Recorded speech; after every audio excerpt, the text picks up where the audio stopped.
What I see in the gym, I see a lot of this. What's going on, guys? Today I'm going to be teaching you guys how to set up for a deadlift. A deadlift is a really common exercise that most people tend to just lean not to do just because the complex nature of just setting up for a deadlift. So today's video, I'm going to be teaching you guys how to set up or properly set up for a deadlift. We're going to be talking about torso position, our hand position, our feet position, and some external cues to help us move the weight efficiently as possible and optimizing the movement to make it lift lighter. To set up with the deadlift, it's important that we set up our feet first. So how we're going to set up the feet first is we're going to line the barbell with our mid-foot, okay? What I mean by that is the middle of your laces on your shoes, you're going to line it up on the barbell. So once we're in this position, we're going to have shoulder width apart. Depending on the anatomy, that's really important. Some of us may have longer limbs, so that's going to affect how we move with the deadlift. But the general guideline here is to have shoulder width stance, okay? So our mid-foot with our laces is going to be on the barbell. Once we're in this position, we're going to bend our knees. So we're going to bend our knees up until our shins reach contact with the barbell. Okay, so that's the feet position. So once we set our feet position up and our shins in contact with the barbell, the next step is to shift or push our hips back, just like this. So think about our hips like a door hinge. Pretty much a deadlift is a hip hinge movement. So it's rotating on an axis, and that's our hips, okay? Just like a door hinge. We're opening up a door, we're closing a door, just like that. So how we set it up, shins in contact with the barbell, push my hips back. So once I'm in this position where I can grab the barbell, I'm gonna sit, I'm almost gonna squat down and sit until my shoulders are in line with the barbell, okay? Once I'm in this position, you wanna be as tight as possible. How we're gonna achieve that is tall chest, okay? Make sure back is straight, and I'm almost at a 45-degree angle. So that's pretty much the most stable position for the deadlift. So for hand positioning, a really great tip for beginners is to start off with pronated grip. So what that means is our hands are gonna be over the bar, and our hand position is gonna just be outside of our knees.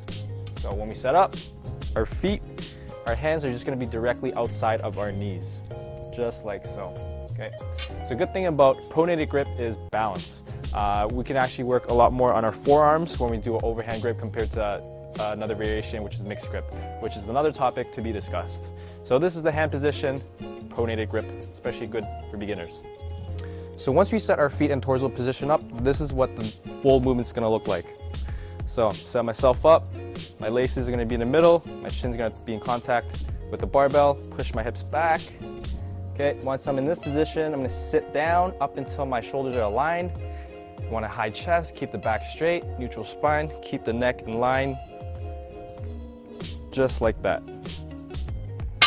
So pretty much that's the deadlift movement.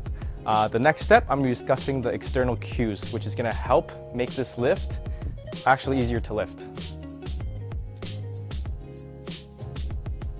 So to activate our lats, we're going to shrug up, bring our shoulder blades back, and push our armpits down to pocket.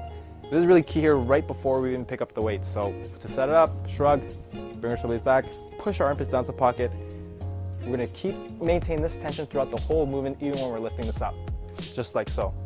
So the reason why we want to activate our lats is because it's a really big stabilizing muscle for our entire lower back. Connects to our armpit down to our lower back, and especially we want as much tension needed, especially with our whole body. The more tension we have, the more force we can produce, the stronger we can get in this lift, especially with the deadlift. So when we torque our feet, what that means is we're creating rotational force. We're screwing our feet clockwise to the ground. So how it's gonna look like, once we get to the bottom position of the deadlift, okay, my knees, see how my knees are neutral right now? I'm gonna screw my toes into the floor and push my knees outwards. So it's gonna look like this. Okay, so once I'm here, I'm contracting my legs completely, and I'm creating as much tension as possible right before I even lift the weight up. So that's pretty much what that means when we torque our feet. We're actually screwing our feet as much possible to create as much tension.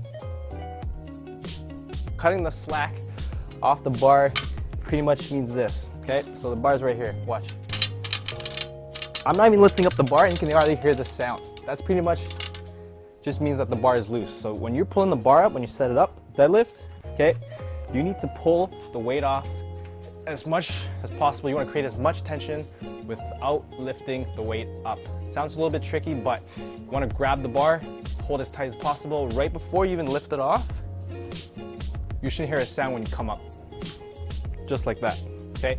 So that pretty much means when we're cutting the slack out of the bar, okay? Just creating as much tension as possible right before we lift off.